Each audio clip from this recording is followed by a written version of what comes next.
me again, and now we are going to be doing our taste testing of our Tudor ale from Summit Brewing. This is that kind of strange recipe that I came up with based upon Summit Brewing's, well, I didn't come up with it, I brewed it. From Summit Brewing, Tudor ale, it was like a 5th or 16th century British ale. You know, we used a tiny bit of hop, but back then they probably didn't use any hop because ales were unhopped beers and beer was hopped, and that was European, you know, continental European, and they didn't want to have anything to do with that. So this was the beer we brewed for my show, the Shakespeare Show cast party.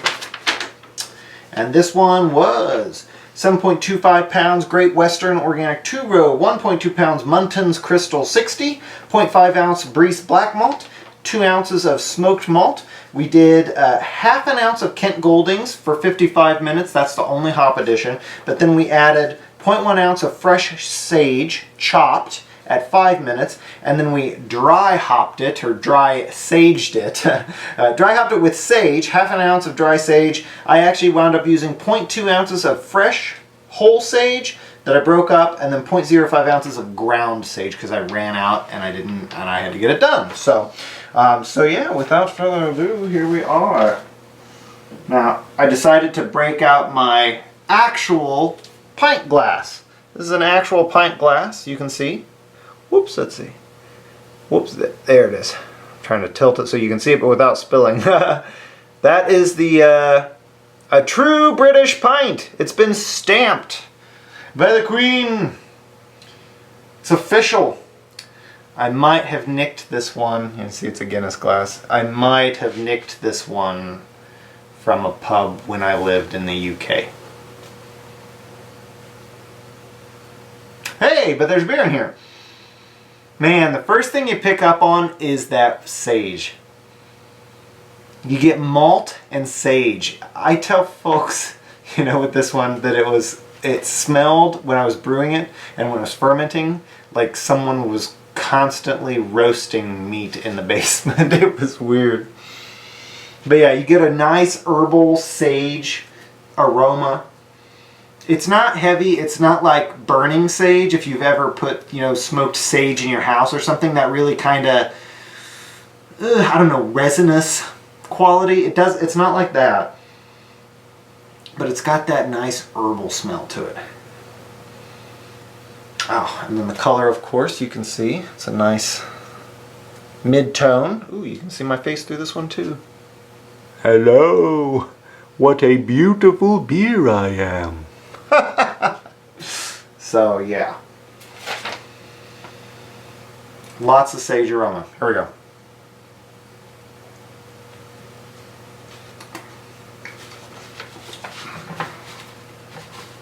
And lots of sage flavor. I wouldn't say that it's bitter. You get a really nice malty flavor. Can't really pick up on the smoke. I probably could have used more smoke. I only used 2 ounces in the 5-gallon batch. So the concept was, you know, if it was cooked over an open fire, maybe you'd pick up a little bit of smoke.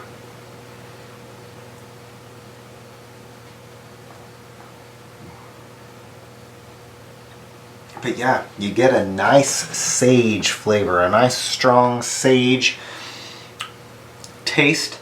It's not bitter at all. It doesn't give you that kind of bite on the back of your tongue. Pretty clean. What did I ferment this with?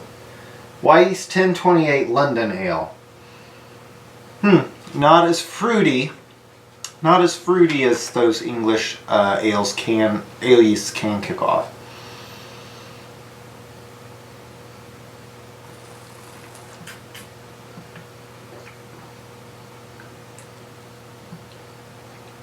But yeah, you get a nice malty character with a nice overdusting of sage. It doesn't taste as strong now as it did when I racked it around and I did some taste tests on it. The first time I tasted this, it tasted like a meatless roast. You know, it had this this over-the-top kind of, you know, the best thing I could say is like a roast. It's like spices on something you would bake, you know? And then the malt gave you kind of like that bready kind of thing going on. So you had this wonderful baked beer thing going on, and it's mellowed out a lot. It is now, oh, let's see, so August. This beer's probably now at about 70 days. 70 or 80 days since making it. And it's super smooth. Absolutely super smooth.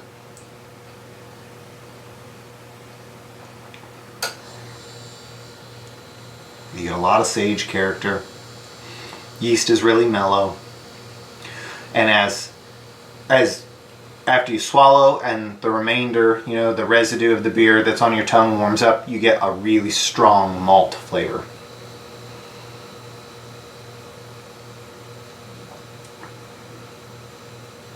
Sage right up front. Yeah, and just a great nice maltiness. I think I'd like to do this beer again and use Maris Otter.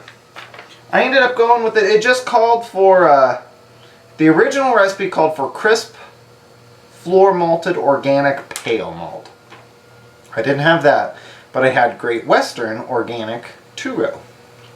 So this beer would probably be even more malty, have even more flavor to it if I had used a British pale malt, something like a Maris Otter. Yeah, that could be really interesting actually, because then you'd get more of like a nutty toastiness to it, in addition to that kind of baked, roasty sage thing. So not gonna lie, this beer was one of the weirdest ones I've ever done, and I had no idea what to expect out of it. And I have been just time and time again surprised with how good it is. So, you gotta try it. If you haven't tried anything like this, an unhopped, you know, a traditional British ale, try it. It's very interesting. When we had this at the cast party, there were a couple people that did not drink beer at all regularly. They tried it, and they weren't obviously fans of it because it was beer, but they were like, this has got to be one of the more interesting things. And then they tap off another pint. So it was a crowd pleaser. Folks seemed to like it a lot. Even our director, who doesn't drink beer at all, pretty much hit this all night long. And it doesn't have the bitterness that hops have, if you know what I mean. Like some folks hear, you know, oh, you should try this beer. Oh, I don't do beer. I don't do bitter. I can't do bitter. This doesn't have any of that. It is not bitter in the least. That ½ ounce of Kent Golding is so barely noticeable. I mean, ½ ounce in a 5-gallon batch. You know, I mean, even when I do like stouts, I use a couple ounces of EKG, and then you kind of get the balance, but it's nothing crazy. Oh man, but you get that maltiness and that herbal quality. Not a whole lot of bitter.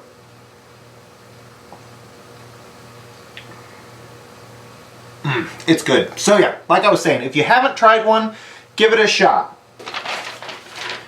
Check out the brewing of this video if you want to see it, you know, through the process on the new Spike-based electric setup here, which I'm loving again. Thank you, Ben, and thank you, Eric, for making this happen for me.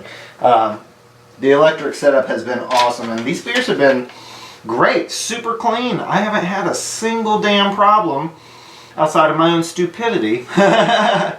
And then trying to dial in the process to get our efficiency up a little bit. That seems to be just about the only, but the flavor is just, it's clean. You don't get any, you know, I was always a little skeptical before working with Eric on the electric stick, you know, in the actual wort about caramelization.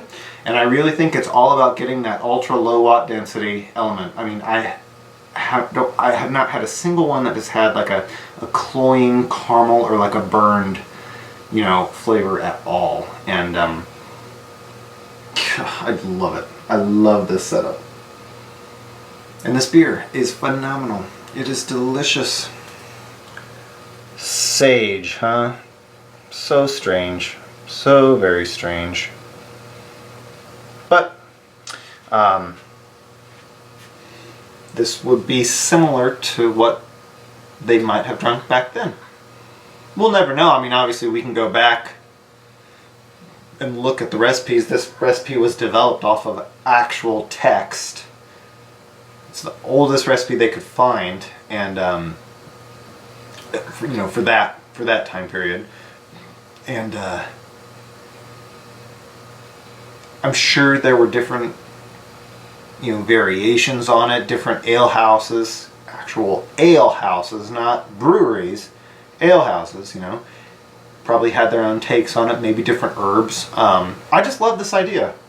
And I love sage. I like British food. British beers are my favorite anyway, so this is like everything I've wanted. But I'd love to do it again and maybe incorporate a little bit more of the fresh sage. And, you know, to see, but the balance is nice now as it is, so that's, I'm going to keep that, so I've got my notes and I can recreate it if I want to. But the base malt, I think I'd like to try doing this again with like Golden Promise or Maris Otter or something that's got a little bit more oomph to the flavor, you know. I think that could be absolutely delicious. This is absolutely delicious. You know, if I brewed this again and again, I would not complain at all. And you know me, I barely brew anything more than once. You know, the pumpkin ale, we've done that a couple times, but for the most part, I don't brew the same stuff. But I could keep this one on tap because I love it. That smell. This is one thing too. You saw me. I just poured this out of the kegerator and you can see there's condensation on the glass. These beers would have actually been served at like a cellar temperature, so a lot warmer. The first time I had, you know, one of the first pours off this, and even the room temperature taste test when I transferred stuff around, keeping it warm changes the flavor a lot. The sage dies down and that maltiness comes through, kind of like when you taste it. Just let it warm up on your tongue, you get a lot different flavor than you do drinking it cold. So I'm drinking it a little bit cooler than it should be for this review, but now we've addressed that, so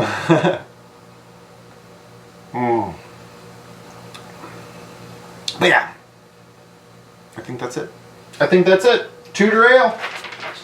Brew one. If you haven't tried it, it's definitely worth it to give it a shot. See what you think of it. Unhopped beers.